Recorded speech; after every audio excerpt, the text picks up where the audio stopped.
Ohene David ababonten ababekasa ediafa chema Wontumi ene Otumfour Osietutu the second ensema etwagu Ghana ha chesebusua ene dey chema Wontumi ekopi mu ewo Mensia Palace ahimfie na abusua last week anana chese chema Wontumi nanka woso okwa chese arenti wantimi ankopi mu ho na ne okono abusua esewoni esese ye ka kire wo behwe nipadoma na chese omabwahia omopese omokohu chema Wontumi na abusuafo na enyasem keto Ohene David ababekasa na ejawa ababetono ebusua enye jacket akra no ohye papa ibeko na yakwakuti ba mesro so obedi kan emia subscribe button no wami abe na ewo nchen like video no so na bibia enye kama pa yes chema Wontumi akwakupi mu Mensia ma chese busua okoye na asem no matwam enu achi bia sasem asini na no yebeso yebetiso obi aka bibio ani etwam MPP Wontumi kukuso obi antimeka senebie because na bana nanim amietwem. Yes, ebia na wunya bi nhwe no ana chese busua akwakohwe aba no chese chema Wontumi nsem ne de right now no ya dismiss asem no ya twam chese tumi bia ni ba bia betimi akwakopeja sa asem bu ya de aba bi ma chese busua chema Wontumi yes okwa ahimfi wa okodu ahimfi ho no na sida ne yesi boje no so hwe abufu edi kan ba first chese na omo chema Wontumi de na ba ahimfi no abusa na nyasem keto na abufu kakra wom ba chema Wontumi kopie mu ho no chese video bi aba betombo nte so chese Ohene David krampo ohun ye ne boafu ama chese wa babonten na enduabo ne didi atema wo de abe mane mansiafo na abusua nyasem keto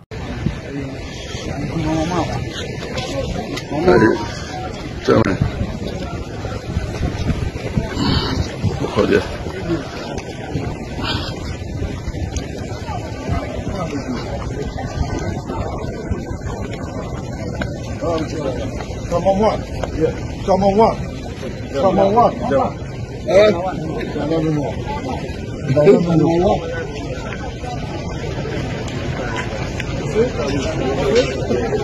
So chema Wontumi chese Mensia ne nananom Kumasi Traditional Council for omadwa no chese omuhia no Mensia chese ye ni breso no koduye no na chese chema one na one chema one na one ena na chese omobo ne nsamrane no mojije no so ewo ho eno ana chese Ohene David echirema chese sika ena chese busua chema Wontumi atua ede ama ye Mensia Palace for na se Kumasi Traditional Council for na nananom a omo Mensia no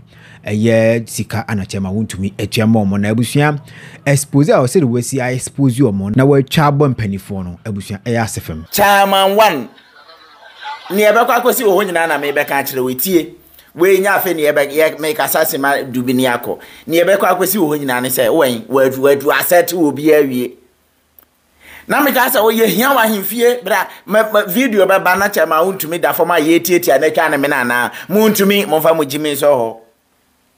ni ebekwa akoba nyina ne se ewo se wo ba woni pena nim ohu na wo ba na eja wo be render apology sa ade na ntesa na naka na omoka gu hu fi na eja wo de ani die ma ye se you have to appear before us wo de me ye mpesa wo be ya de bia just come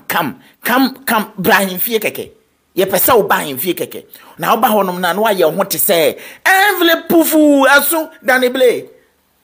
envelope pufu se man twa ma Wontumi ti ne efiri ne ko Mensia 70 cent wo wu kura nkeye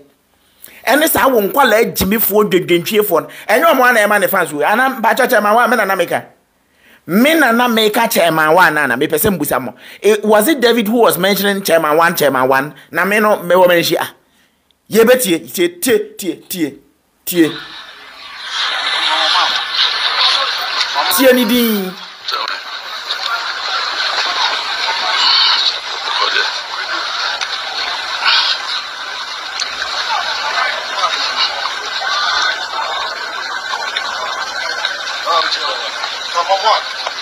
Come on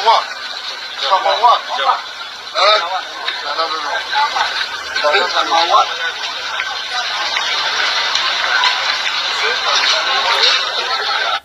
Asa ma fele akwa mo ne Money na te menhia palace wo money na wo menhia money na wo ho ye nim ne ekoso nyina adwuma Chairman Wontumi ye nyina ho ana mu nyina mu didie galamsey na asensuo Asanteman mu no money Chairman Wontumi nyina na aka bom na mo se asantensuo sika na eba mu na mo dwene ho na mo gidie nipa mo amadafo no money no anete Chairman 1 ebinim se na 1 enya ne ekoso ano no ene menhia nkwan beye se poso doso ene menhia enkwan be woso wo oen enam be munimuni won krofo da asan ase eno ano no kwaku di agene de adi twa ne hwo atie o kwaku age wage oh awurade nyankopo. Do you guys really understand what I'm trying to say? Kwaku menhia 70 cent wage was south or to south waje ya nania tunumu omo man se ye be masika no so do atu play mu atwa yonko amana tena nchen aso mu di ato no South Africa Joburg amana wi ne kwoti ano ne nanum samri wo butu abaya bitwemu bele na site bidi echan odisen akufo-addo wo Otumfour guest house wo tariff reservoir bruni twem no Sama mure Chairman Wontumi ne na man hwa Chairman Wontumi asuo na man tie Chairman Wontumi ti so na sema wetimi pie firi manhia na mete say yesisi gadie bi akoso wo nti oba ene oka ya ne say I am sorry it is not true because muni adanse e bi atia no wo ye NPP Ashanti regional chairman Wontumi moro no okọ no ba je wan di na chi no Ashanti regional minister o say chairman Sabonsu mbacho akwa e friend say sa akwa tietia no Ashanti regional minister mbacho e friend say won di one tikase ti say membo no say mu hu no munni foko ya no sente sa oba no menhia no wawura amu nyina amase ya botwi abehia na amochia no na anamka se yenim menhia na mo ma ne kwan po ma ne nko no mo hwe na na ne yekotokoto no mo ya chama Wontumi anama hu o se chairman Sabonsu se wan Debbie mensa Sabonsu ye majority leader den na mo be ye mbetietia ni tiso ne ene mbetietia Chairman Wontumi tiso ana menhia gu menhia na envelope na eruli mo menhia envelope na eruli menhia envelope na ewuli menhia envelope na dimoso menhia envelope na eruli mo menhia yenim ni ewuli menhia eye envelope orno ne pie Chairman 1 pie ye no enipa na dan form ye ma ne kwan po no akọ ne ekotokoto no chairman nie o chai Simon say mensa okay me da say Ashanti regional minister asam ne yakan wie ne oba Ohene se ne be ya munyera mfa ne die kakra ma me we ye nim no firi na no munyera mfa ne die kakra ma me se wa ma mbeka se asem esi ye nyina won se wa ma che se wosi wo disikato mu nyina ye ne wato mu nyina sabusia eye Ohene David egusu keka ne nsem o cheche ne nsem se ono de onim de bekwa kosi ewo ye menhye woni na sika ana chese Chairman Wontumi de ayeden ama eye mpanifo no na eye envelope ana chese eruli eye menhye sisi a ti wonya asem na pese omoka bi mawa na wo sika nko ade wotibe ye nya sa wo disika na den akwakomo mo osumase na chese asem ne bedu ho no na maka bibia de ama kama eno ana Ohene David ebese wo kire na busua ebufuo no ekosoro ma chese Ohene David chese eye Asanteman na nkasa nsuo ho ena chese wakekani na bom na wode abro eyewura Otumfour osietutu dua ena chese eye ahemfo na omotena se ene nanano mo ka homa emu di asem na naso mo ka eye Chairman Wontumi nsem no wabro mo nwia papa enya asem ketwa mo ye obi a mo ye credible a ema mo nyi sika se mo je 1 cent efri eye Chairman Wontumi ho me di Asanteman musuo nyina dome Otumfour ne o menhia palace fo nyina se Chairman Wontumi ba oba hoi se ye ni die keke na mu hia free no ho a obe render sa apology no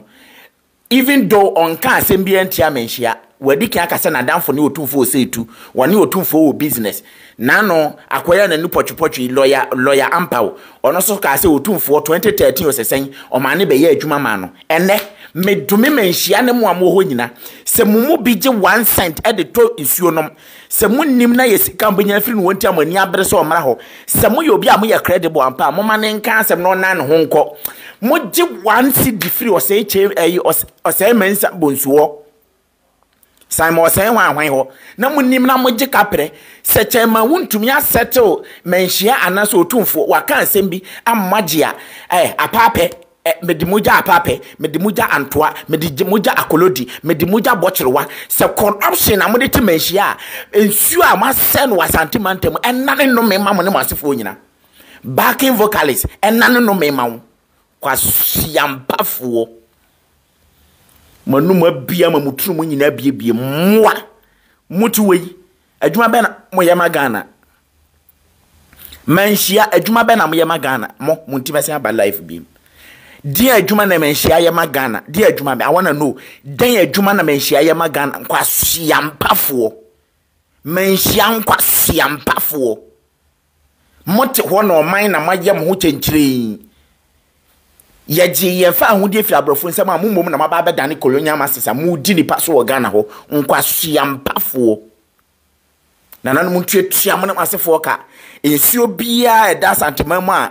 akwa wei aye galamse di ase no na mo amosan ta na chi gi sa sika ni bidie mo mfa bi nye ade papa ka mo nyansade e pese mo ye ne se krachi ye hu se wo ye galamse wo na mo so ama yesu asai ye pese wo yi sika de tutu nsuo e de ma Ashanti region nkronkra mo ye galamse wo asai ni nyina nka we na mo frɛ no menhia mo ne beka baka sai tia ye hwe mo jimi hwe mo jimi akwa we no dike hwana kese ekum no ma frɛ no ma twena so no ma boneka na mo de sika ni bi atututu nsuo ama kumasefo anom Kumasi nyansuo num kwase we asensuo na nipa kokko no akosa bi abafi abenom de esi niema tumi ade bi aye aduane adi no abo we ase no ena mose muhia na emenhia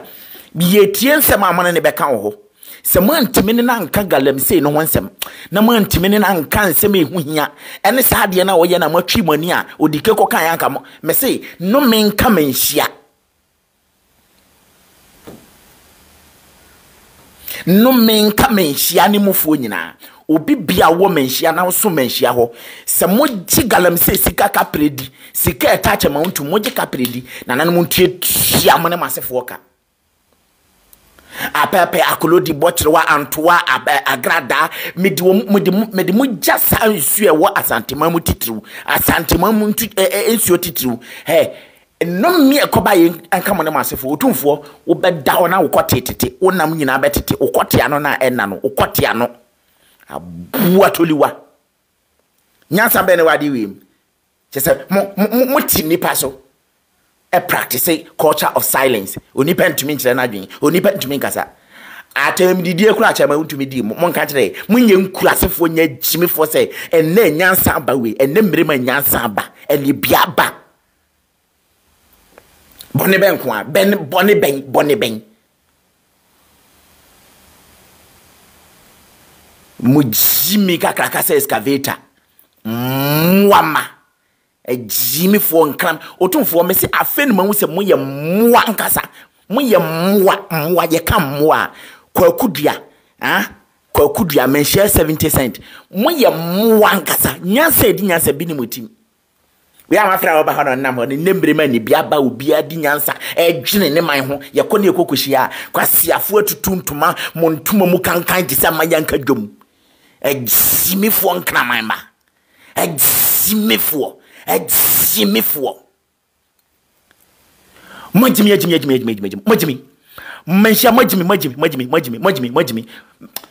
majimi mesimo ayeden majimi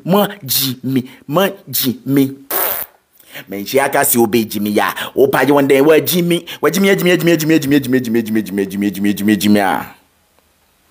Menshia kasi ebe Jimmy ya. Wopa ye wande we Jimmy o. We Jimmy ama wom ye madie nyina Jimmy. Wadwene nyina Jimmy. Wom bibia Jimmy Jimmy. Santina boa. Sianyansa kwa kudua. Sianyansa. Menshia 50 cent ye. 70 cent. Menshia 70 cent ye. Sianyansa. Se wan sianyansa ubi wada beninum. Menshia 50 cent. 70. Menshia 70 cent ye. Sianyansa.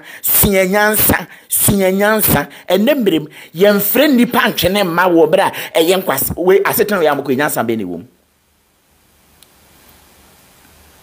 Nyansa ben. Mwampo ni nyansa si Otumfour ne nkran me omgu menshia ho no. Na Bantama hene kwase ampanyin na yisi ni so ye ensuo ntoi awia moy weda ne ye cool so be na antiase ne ese ye di bibisi ni so besene na akonkosem se ya magimi dodo Majimi menshia majimi dodo